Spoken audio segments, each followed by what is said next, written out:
Hello everyone. और आज हम पढ़ने वाले हैं पॉलिटी क्लास 12th का फर्स्ट चैप्टर राजनीतिक शास्त्र का। और ये होगी बुक 1। इसका नाम है, चैप्टर का नाम है शीत युद्ध का दौर। इस चैप्टर में हम लोग 90 जो फर्स्ट वर्ल्ड वॉर होगा उसका थोड़ा देखेंगे और सेकंड वर्ल्ड वॉर के बारे में थोड़ा सा पढ़ेंगे, क्योंकि चैप्टर का जो मेन कॉन्सेप्ट है वो है शीत युद्ध। शीत युद्ध क्या है? एक ऐसा वॉर हुआ है वर्ल्ड में जो वॉर ही नहीं था, ठीक है, जिसमें कोई लड़ाई ही नहीं हुई, लेकिन उसमें लड़ाइयाँ हथियारों की लड़ाई नहीं थी, रक्त रंजित युद्ध नहीं था, खून खराबा नहीं हुआ, लोग नहीं मरे, लेकिन लोग मरे भी हैं, लेकिन किसी अलग तरीके से युद्ध हुआ है। ये विचारधाराओं का एक युद्ध था और ये चला है सेकेंड वर्ल्ड वॉर के तुरंत बाद ये शुरू हो गया था और 1991 तक ये चला है, ठीक है। इसके बारे में पढ़ेंगे और ये मेरे हैंड रिटन नोट्स होंगे, तो आप इसका पीडीएफ भी अवेलेबल करवा सकते हैं। और उसके लिए आपको नीचे दिए गए कॉन्टैक्ट्स पे आपको कांटेक्ट करना पड़ेगा। चलिए देखते हैं चैप्टर।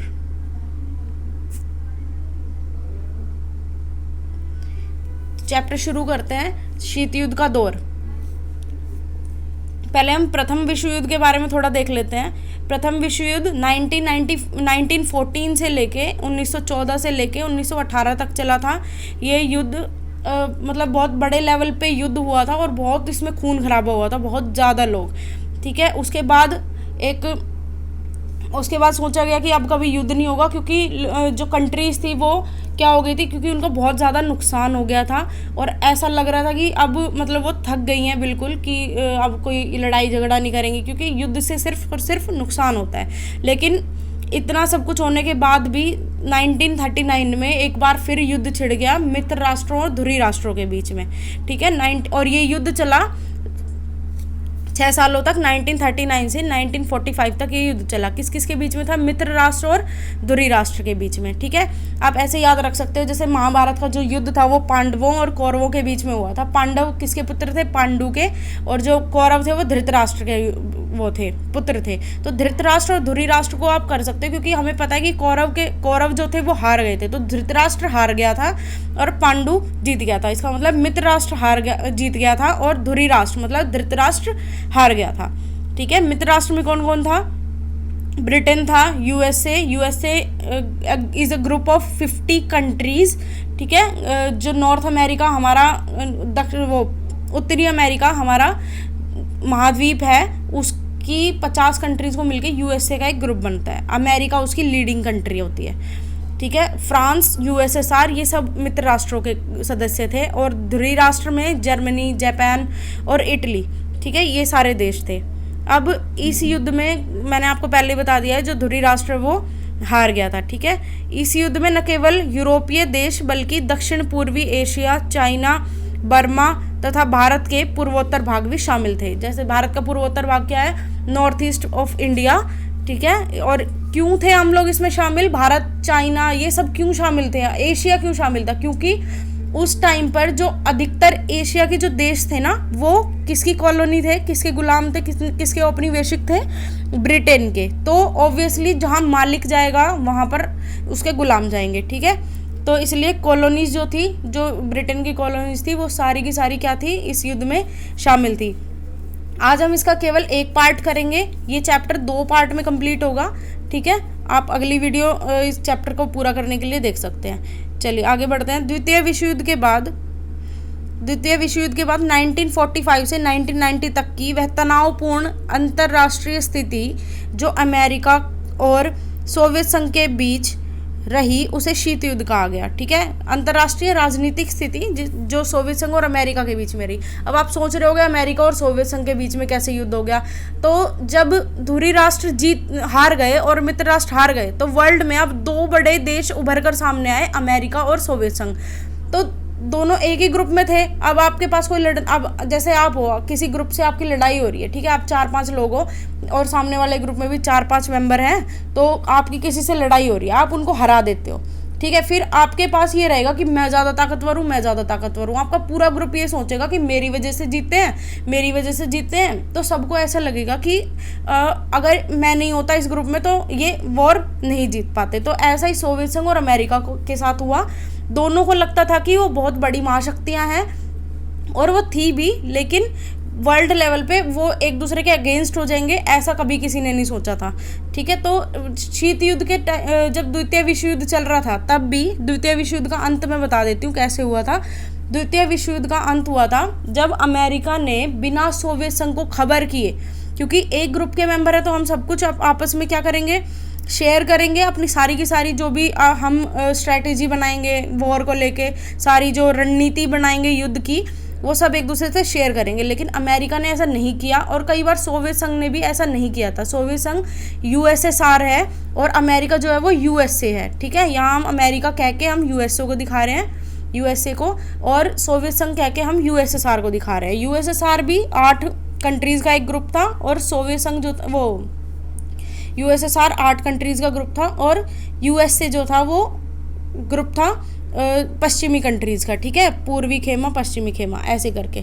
तो क्या हुआ कि अमेरिका ने बिना सोवियत संघ को या किसी को भी ग्रुप में इन्फॉर्म किए क्या किया, जापान पर बम फोड़ दिए। ठीक है, 6 अगस्त 1945 को हिरोशिमा पर उसने लिटिल बॉय नाम का एक बम फोड़ा।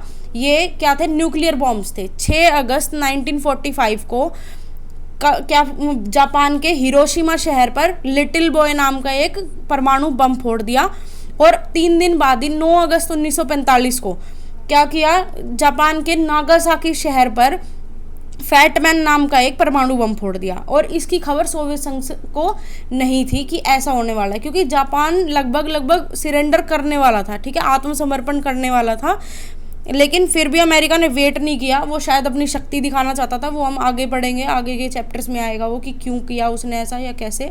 लेकिन अभी हम देख रहे हैं कि सोवियत संघ और अमेरिका एक दूसरे के अगेंस्ट कैसे हो गए एकदम से, जब वो एक ही ग्रुप में थे। तो ठीक है, तो क्या हुआ कि सोवियत संघ दोनों के बीच में ना शक की दरार आ गई कि ये मेरे अगेंस्ट है, ये मेरे अगेंस्ट है, ऐसे कर करके अब उनके पास कोई लड़ने को तो बचा नहीं था। ठीक है, तो एक दूसरे के खिलाफ ही उन्होंने क्या स्ट्रेटजी प्लान करनी शुरू कर दी। और 1945 में जैसे द्वितीय विश्व युद्ध का अंत हुआ, सेकेंड वर्ल्ड वॉर खत्म हुआ, वैसे ही शीत युद्ध शुरू हो गया। ठीक है, इस बीच में क्या हुआ कि इन दोनों देशों के बीच एक 45 साल तक एक ऐसी स्ट्रेसफुल सिचुएशन बनी रही, एक ऐसी तनावपूर्ण स्थिति बनी रही जो अंतर्राष्ट्रीय राजनीतिक क्षेत्र में इन दोनों देशों को एक दूसरे के विरोध में लाकर खड़ा कर देती थी। ठीक है, इसी को शीत युद्ध कहते हैं। शीत मतलब ठंडा, और युद्ध मतलब तो युद्ध है ही, क्योंकि ये युद्ध ऐसा था जिसमें कोई लड़ाई डायरेक्टली नहीं थी, बस इनडायरेक्टली एक दूसरे से आगे बढ़ने की होड़ थी। ठीक है, तो ऐसे करके ये शीत युद्ध है। नेक्स्ट देखते हैं, द्वितीय विश्व युद्ध केंद्र 2 महाशक्ति अमेरिका और सोवियत संघ उभर कर सामने आए, जिन्होंने एशिया, अफ्रीका और लैटिन अमेरिका के नवस्वतंत्र देशों को अपने खेमे में मिलाने की कोशिश की। अब क्या होता है कि दोनों कंट्रीज जब एक दूसरे के सामने आके खड़ी हो जाती हैं लड़ने के लिए, तो ये क्या होता है कि ये अब सीधी सीधी लड़ाई तो है नहीं कि आप अटैक कर दोगे वो डिफेंस करेगा, या वो अटैक कर देगा आप डिफेंस करोगे, ऐसा कुछ नहीं हुआ। क्या हुआ कि एक होड़ लग गई दोनों कंट्रीज के बीच में कि किसका ग्रुप ज़्यादा बड़ा होगा। ठीक है, तो दोनों ने अपने अपने ग्रुप्स बना लिए। अभी हम आगे पढ़ेंगे कि किसने किस साल में कौन से नाम का ग्रुप बनाया, किस तरह का। ये थे सैन्य ग्रुप। ठीक है, जो सबसे बड़ी होड़ होती है वो तो ऑब्वियसली आर्मी की होती है। ठीक है, तो क्या हुआ कि ये जो दोनों खेमे मतलब ग्रुप, तो सोवियत संघ और अमेरिका ने क्या कोशिश की कि ज़्यादा से ज़्यादा देश जो हैं, वो जो नए नए स्वतंत्र देश हुए हैं अभी क्योंकि 1947 में भारत आज़ाद हुआ, फिर चाइना आज़ाद हुआ, ऐसे कर करके श्रीलंका आज़ाद हुआ। तो ये जो नए स्वतंत्र देश हैं लैटिन अमेरिका, अफ्रीका और एशिया के, इन दोनों ग्रुप्स ने, इन दोनों कंट्रीज़ ने, जो सोवियत संघ है और जो अमेरिका है, इन्होंने कोशिश की कि ज़्यादा से ज़्यादा नव स्वतंत्र देश जो अभी आज़ाद हुए हैं उनको अपने अपने ग्रुप में मिला लें, क्योंकि वो छोटे देश हैं और उनको क्या कैप्चर करना बहुत आसान है, उनको बहलाना फुसलाना बहुत आसान है। ठीक है, नेक्स्ट पॉइंट देखिए, 5th, शीत युद्ध न होते हुए भी युद्ध की परिस्थिति थी, क्योंकि जिसमें क्या था, शीत युद्ध क्या है, शीत युद्ध सही मायनों में क्या है, युद्ध नहीं है, एक युद्ध की सिचुएशन है बस, कि जिसमें ऐसा लगता है कि कभी भी युद्ध हो सकता है, दोनों कंट्रीज आपस में कभी भी लड़ सकती हैं किसी भी टाइम। तो ये एक तरह से ना वैचारिक घृणा है, एक विचारधाराओं की एक लड़ाई है। अब विचारधारा कौन कौन सी, सोवियत संघ जो है वो साम्यवादी विचारधारा का फॉलोअर है, साम्यवादी विचारधारा को मानता है। 1917 में ही सोवियत संघ बना है और 1945 में उसकी अमेरिका के साथ भिड़ंत हो रही है। आप देखो कितनी जल्दी, कितना पावरफुल होगा वो देश जो इतने बड़े देश से लड़ रहा है और मतलब उसको पूरी टक्कर दे रहा है। ये नहीं है कि उससे पीछे है, उससे आगे बेशक हो लेकिन उससे पीछे नहीं है, ठीक है। तो 1917 में 1917 में रूस में एक समाजवादी क्रांति होती है, जिसके बाद सोवियत संघ का निर्माण होता है। तो सोवियत संघ जो है वो साम्यवादी विचारधारा को मानता है। अब साम्यवादी विचारधारा क्या है, आपने 11वीं क्लास में पढ़ी होगी, समाजवादी और पूंजीवादी। तो साम्यवादी और समाजवादी मिलते जुलते हैं, बस एक बारीक सी जो लकीर है वो इनको अलग कर देती है, बिल्कुल बारीक सा डिफरेंस है। साम्यवादी जो है वो पूरा का पूरा कंट्रोल सरकार को देता है, ठीक है, और उसमें जो आम जनता होती है उसको किसी भी तरह का कोई राइट नहीं होता, ना अभिव्यक्ति की स्वतंत्रता होती है, ना प्रेस की स्वतंत्रता होती है, किसी भी तरीके से मतलब उसको कोई भी मानव अधिकार नहीं दिया जाता है एक्सेप्ट जीने का अधिकार, ठीक है। और समाजवादी विचारधारा में ये होता है, सब कुछ होता तो सरकार के हाथ में है, लेकिन सरकार नागरिकों के भले के लिए वो सब करती है, ठीक है। समाज कल्याण की भावना से समाजवाद को अपनाया जाता है। तो ये जो साम्यवाद की विचारधारा है ये सोवियत संघ की विचारधारा थी, और अमेरिका की विचारधारा थी पूंजीवादी। पूंजी से ही आप समझ गए होंगे कैपिटलिज्म। कैपिटलिज्म का मतलब है कि आप पैसे को ज़्यादा प्रमोट कर रहे हो, मतलब व्यापार को, आप बिजनेस को, आप प्राइवेट प्रॉपर्टी को, आप इन सारी चीज़ों को प्रमोट कर रहे हो। मतलब सरकार कम से कम इंटरफेयर करेगी आपकी बिजनेस में, आपके व्यापार में, जो भी है, ठीक है। आपको प्राइवेट प्रॉपर्टी रखने का भी पूरा पूरा अधिकार होगा। तो ये बेसिकली जो शीत युद्ध है वो क्या है, सिर्फ और सिर्फ क्या है, विचारधाराओं की लड़ाई है, ठीक है। दूसरी चीज़ ये क्या है, राजनीतिक अविश्वास है। ये राजनीतिक अविश्वास क्या है कि कोई दोनों देश इतने ताकतवर हैं इस टाइम पे कि कोई भी किसी पे कभी भी हमला कर सकता है, करेगा नहीं। क्यों? क्योंकि दोनों शक्तियां जो है वो परमाणु शक्तियां हैं, दोनों जो ग्रुप हैं वो परमाणु संपन्न ग्रुप है, और परमाणु से उसको पता है कि अगर मैं अटैक करूंगा तो सामने वाला भी परमाणु से अटैक करेगा और बर्बाद तो मैं भी होऊंगा। तो करेंगे तो है नहीं अटैक, तो लगता है बस ये।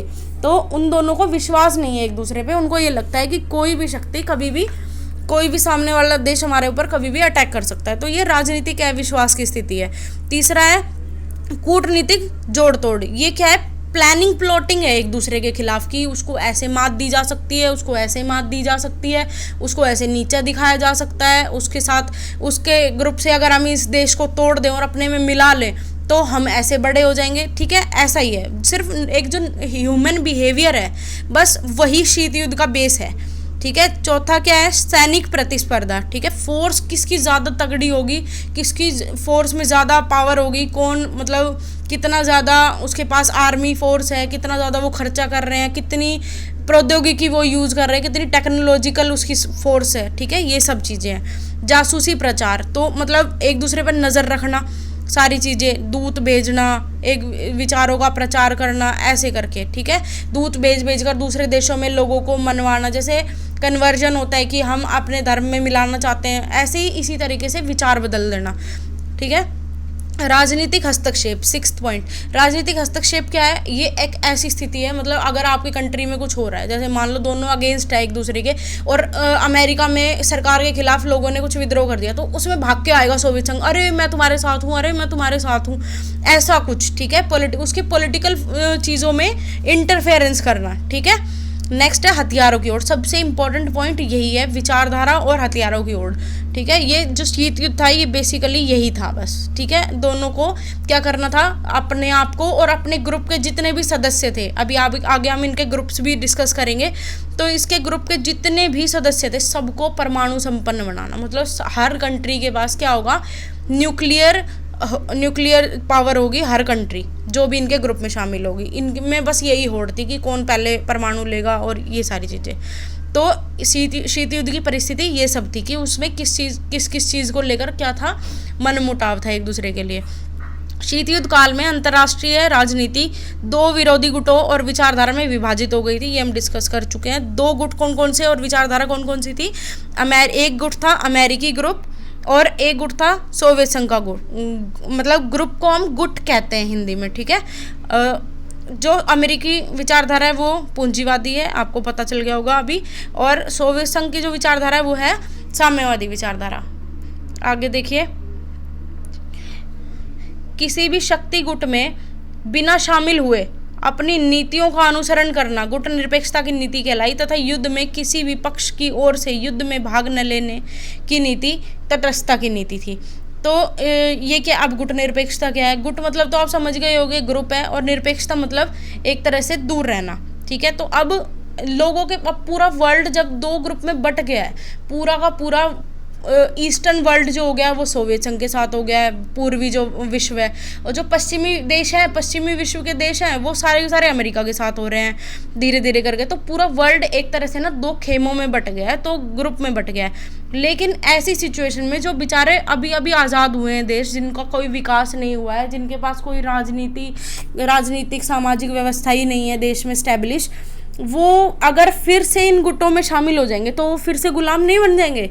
तो ऐसे में कुछ देशों ने मिलके, जो नए नए स्वतंत्र हुए थे, उन्होंने एक नीति अपनाई, उसको कहा गया गुट निरपेक्षता, जो किसी भी गुट में शामिल ना होने की नीति है।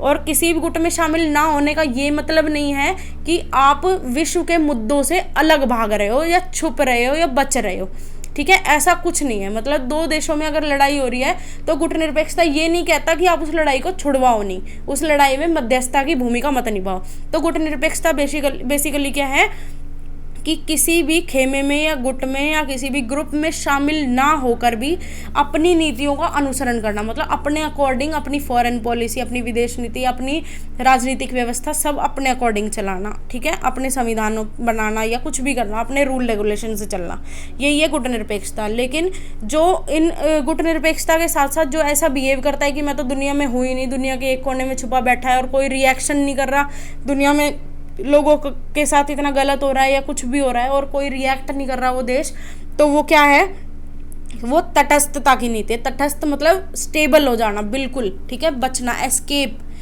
और आगे देखिए, यह नीति गुट निरपेक्षता की नीति विकासशील नव स्वतंत्र राष्ट्रों ने शीत युद्ध से अलग रहने के लिए अपनाई। ये नीति क्यों, आप समझ ही गए होंगे कि ये नीति क्यों अपनाई थी, ताकि इन दोनों खेमों से दूर रहा जा सके और इनके चंगुल में ना फंस के क्या करना, और क्यों करते थे ये आगे भी, तो आगे आपको पता चलेगा कि ये जो देश थे अमेरिका, सोवियत संघ जैसे देश, ये क्यों छोटे देशों को शामिल कर रहे थे अपने में, इनका कोई फ़ायदा था या ये भले के लिए कर रहे थे या क्यों कर रहे थे, ठीक है। तो 1961 में यूगोस्लाविया की राजधानी, यूगोस्लाविया एक कंट्री है, आप सब लोगों को पता है, यूगोस्लाविया की राजधानी बेलग्रेड में भारत की अगुवाई पर गुट निरपेक्ष आंदोलन की शुरुआत हुई। इसमें शामिल शुरुआती 5 देश थे, भारत, मिस्र, यूगोस्लाविया, इंडोनेशिया और घाना, ठीक है, ये 5 कंट्रीज थी 1961 में। अब हम आज़ाद हुए 1947 में, हमें कुछ टाइम तो चाहिए ना, थोड़ा आज़ादी की सांस लेने के लिए, कि हम सोच सके कि हमें आगे क्या करना है, क्या अपनी प्लानिंग करनी है। तो आप हमें मतलब अपने ग्रुप्स में मत खींचो। तो हमने क्या किया, भारत जैसे बड़े विवेकशील देशों ने, 4-5 देश थे, 5 देश हैं बेसिकली, 1961 में बेलग्रेड यूगोस्लाविया की कैपिटल है, जैसे भारत की कैपिटल न्यू दिल्ली है, ठीक है, भारत, मिस्र, Egypt, Yugoslavia, Indonesia and Ghana, in 5 countries ने और इनके लीडर्स ने मिलकर क्या किया, गुट निरपेक्ष आंदोलन की स्थापना की और पहली मीटिंग हुई बेलग्रेड में 1961 में, ठीक है। भारत से जो पार्टिसिपेट कर रहे थे वो थे भारत के प्रधानमंत्री, तत्कालीन प्रधानमंत्री थे पंडित जवाहरलाल नेहरू, ठीक है। मिस्र से वहाँ के जो लीडर थे वो थे अब्दुल गमाल नासिर, ठीक है। यूगोस्लाविया से जोसेफ ब्रॉन्स टीटो, यहाँ टीटो लिखा हुआ है, टीटो शॉर्ट में लिख देते हैं नाम। इंडोनेशिया से सुकर्णो, ठीक है, और जो उनके लीडर हैं, और घाना से वामयान क्रूमा। ये 5 लीडर्स थे जिन्होंने गुट निरपेक्ष आंदोलन की स्थापना की थी, ठीक है। शुरुआत में गुट निरपेक्ष आंदोलन सिर्फ 25 देशों ने शुरू किया, ठीक है, बैठक में 25 देश ही आए, और आज जब जुलाई 2009 में, मतलब अभी जो लेटेस्ट बैठक हुई, तो उस टाइम पे 2009 में जो रिकॉर्ड किया गया वो 15वां सम्मेलन हुआ है गुट निरपेक्ष देशों का, उसमें 118 सदस्य देश आए हैं जो मीटिंग अटेंड कर रहे हैं, जो ऑफिशियली उसके ग्रुप के मेंबर बन चुके हैं, और 15 देश जो है पर्यवेक्षक है। पर्यवेक्षक क्या होते हैं? जो मैनेजमेंट देखते हैं, जो देश जो सारी कार्यवाही देखते हैं, सारा कार्यक्रम देखते हैं। ठीक है। शीत युद्ध के दौरान भारत ने विकासशील देशों को गुटनिरपेक्षता जैसा मंच प्रदान करके महत्वपूर्ण भूमिका निभाई। ऐसे में जब पूरी दुनिया दो देशों में बट गई है, उस टाइम पे जो बेचारे गरीब देश हैं, जो अविकसित देश हैं, जो विकासशील देश हैं, उनके लिए एक ऑप्शन ऐसा होना चाहिए कि वो इन दोनों देशों से बचे रहें, और अगर मुसीबत पड़े, एक देश हमारे ऊपर अटैक करे, तो हम दूसरे से मदद भी ले सकें। हमें ऐसी सिचुएशन क्रिएट करनी है। ठीक है। तो हमें क्या करना है? सिर्फ अपना फ़ायदा करना है, क्योंकि ये जो विकसित देश हैं जो आपस में लड़ रहे हैं, ये विकसित हो चुके हैं। ठीक है। इनके पास लड़ने का बहुत सारा टाइम है, लेकिन हमारे पास लड़ने के लिए कोई टाइम नहीं है। हमें क्या करना है?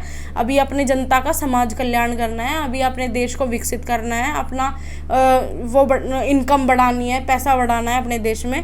तो हमें इन सब चीज़ों के लिए टाइम नहीं है। तो भारत ने बहुत बड़ा काम किया है। भारत की एक महत्वपूर्ण भूमिका रही है इस चीज़ में कि उसने नव स्वतंत्र देशों को एक मंच प्रदान किया, जहाँ जुड़कर वो इस मतलब ना तो अपने आप को गुलाम बनाएंगे, और बल्कि एक दूसरे की हेल्प से अपना विकास करेंगे। ठीक है। तो गुटनिरपेक्षता बेसिकली एक मंच है।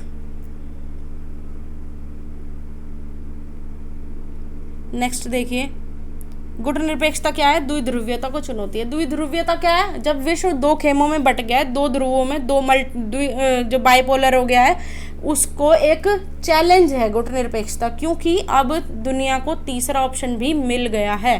ठीक है। तो जो पश्चिमी देश है उनको पहली दुनिया कहा जाता है, जो सोवियत संघ के देश हैं उनको दूसरी दुनिया कहा जाता है, और जो गुटनिरपेक्षता के देश हैं, जो दुनिया के लिए तीसरा ऑप्शन है, उसको कहा जाता है तीसरी दुनिया के देश। ठीक है।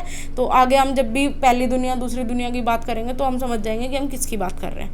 नव स्वतंत्र देश जो तीसरी दुनिया के देश हैं, उन्होंने गुटनिरपेक्ष की नीति का अनुसरण किया। क्यों माना उन्होंने गुटनिरपेक्षता को? ये देखो, नव स्वतंत्र देश जानते थे कि सैनिक गुट उनकी स्वतंत्रता और शांति के लिए गंभीर खतरा पैदा कर देंगे, क्योंकि अब मुश्किल से उनको आज़ादी मिली है और इतना सब कुछ उन्होंने झेला है, तो अब उनको शांति चाहिए, उनको विकास चाहिए। तो अब जो उनको पता था कि अगर हम किसी न किसी गुट में शामिल हो जाएंगे तो लड़ाई को और बढ़ावा दिया जाएगा ऐसे, तो हमें शामिल नहीं होना है। हमें कहाँ शामिल होना है? हमें गुटनिरपेक्षता में शामिल होना है। दूसरा रीज़न ये था कि नवस्वतंत्र देश गुटनिरपेक्षता में शामिल क्यों हो रहे थे कि नवस्वतंत्र राष्ट्र जानते थे कि सैनिक संगठनों को बढ़ावा देने से अस्त्र शस्त्र के निर्माण को बढ़ावा मिलेगा, जिससे विश्व शांति को भी खतरा पैदा होगा। वही सेम चीज़ है कि अगर हम उन ग्रुप में जाएंगे तो वो और शक्तिशाली होंगे, और शक्तिशाली होंगे तो और हथियार बनाएंगे, हथियार ज़्यादा होंगे तो लड़ाई का खतरा भी ज़्यादा हो जाएगा।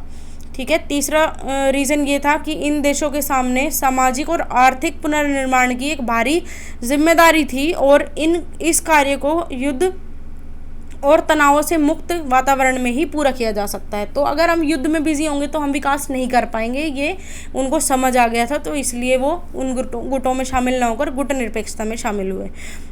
एक लास्ट रीज़न ये है कि लास्ट रीज़न है कि वो गुटनिरपेक्षता में शामिल हो रहे थे क्योंकि शक्ति संगठन का सदस्य बनने से उन्हें संगठनों के बनाए गए नियमों पर चलना पड़ता, इसलिए तटस्थ रहे।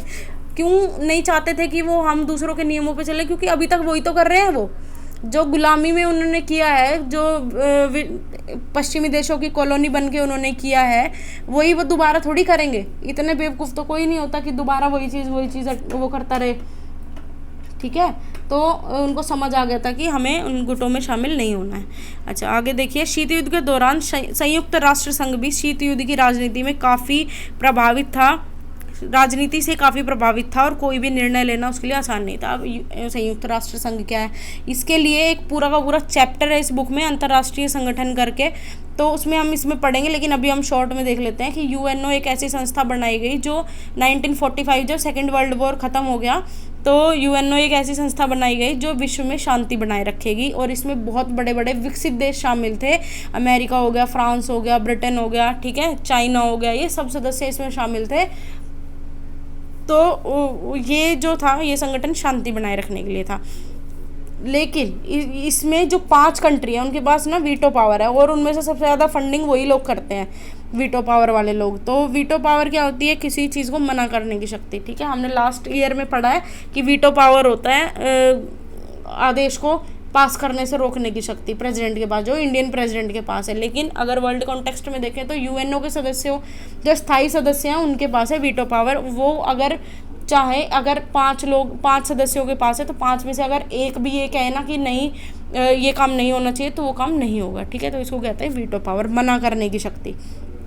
तो क्या हुआ कि यूएनओ में सबसे ज़्यादा फंडिंग विदेशी पश्चिमी देश करते हैं। तो ये उसके लिए यूएनओ के, अगर उनके हित में फैसला नहीं लेता है यूएनओ, तो भी फंस गया, और अगर उनके हित में लेता है तो भी फंस गया, क्योंकि दुनिया का तो नुकसान ही हो रहा है ना। युद्ध होगा तो भी नुकसान है, अगर उनके संगठनों को बढ़ावा दिया तो नुकसान है ही।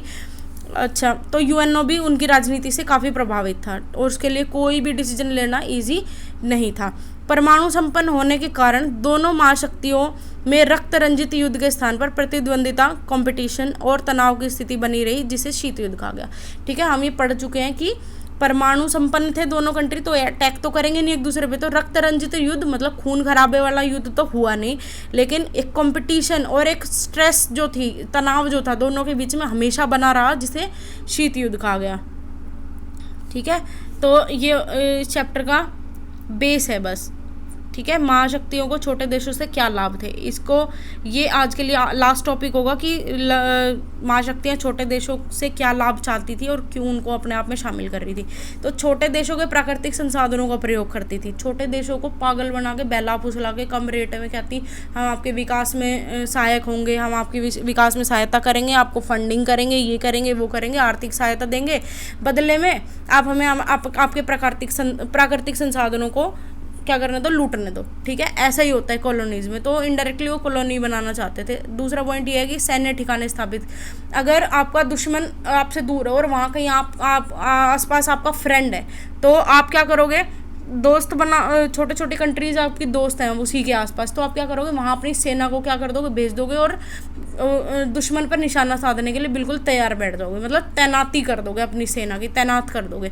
तो सैन्य ठिकाने स्थापित करना उनका बड़ा मकसद था इस छोटे देशों को शामिल करने में। दूसरी चीज़ क्या है, आर्थिक सहायता प्राप्त करना। अब आप कहोगे कि वो तो खुद बड़े देश है, वो आर्थिक सहायता देते हैं या लेते हैं? वो आर्थिक सहायता लेते हैं। जैसे कोई युद्ध होगा, ठीक है, अगर उसके लिए कोई वो प्लानिंग की जा रही है, तो सब लोग कंट्रीब्यूशन करेंगे, तो वो युद्ध हो ना हो, वो कंट्रीब्यूशन में ही युद्ध हो जाएगा, अगले का तो कोई पैसा गया ही नहीं, है ना। अमेरिका अगर पैसा इकट्ठा करता है छोटे देशों से, उसका तो कोई पैसा खर्च ही नहीं होगा, उसी युद्ध में, उसी पैसे में निपट जाएगा युद्ध। तो जो बाहर से इकट्ठा करेगा छोटे छोटे देशों से, बेचारे वो तो लुट रहे हैं ना। तो डी देखो, भू क्षेत्र, ताकि महाशक्ति अपने हथियारों और सेना का संचालन कर सके। तो उनकी ज़मीनों का इस्तेमाल करती थी ये महाशक्तियाँ, ताकि क्या कर सके, अपने हथियारों और सेना का संचालन वहाँ से छुप छुप कर सैन्य ठिकाने बनाकर, वही सेम चीज़ है ऐसे करना। तो उनकी ज़मीनों का इस्तेमाल करना। और इसके बाद छोटे देश भी छोटे देश क्यों होते थे, छोटे देश सुरक्षा चाहते थे कि कहीं दूसरे वाला ग्रुप हम पे अटैक न कर दे, और आर्थिक मदद की दृष्टि से भी जुड़े रहना चाहते थे। ठीक है, तो छोटे देश क्यों चाहते थे, आर्थिक मदद और सुरक्षा हथियार और आर्थिक मदद की दृष्टि से उनसे जुड़े रहना चाहते थे, और बड़े देशों का लाभ हमने पढ़ लिया। तो आज के लिए इतना ही। ठीक है, मिलते हैं नेक्स्ट पार्ट में, और फिर पढ़ेंगे हम सैन्य संगठन, जो आपको दिख ही रहा है। ठीक है, मैं इसको समझाऊंगी और एक इतना इजी तरीका बताऊंगी इन 12 देशों को याद करने का, जो आपको स्क्रीन पर दिख रहे हैं, आप कभी नहीं भूलोगे लाइफ में। ठीक है, अगर 12th क्लास के बाद भी आप नहीं भूलोगे। और ये जो नोट्स आप देख रहे हो, ये सिर्फ और सिर्फ 12th क्लास के लिए नहीं है, आगे के लिए आप अगर कॉम्पिटिटिव एग्जाम्स में भी तैयारी करते हो, तो भी आपको ये नोट्स बहुत काम आएंगे। चलिए, ठीक है, ओके।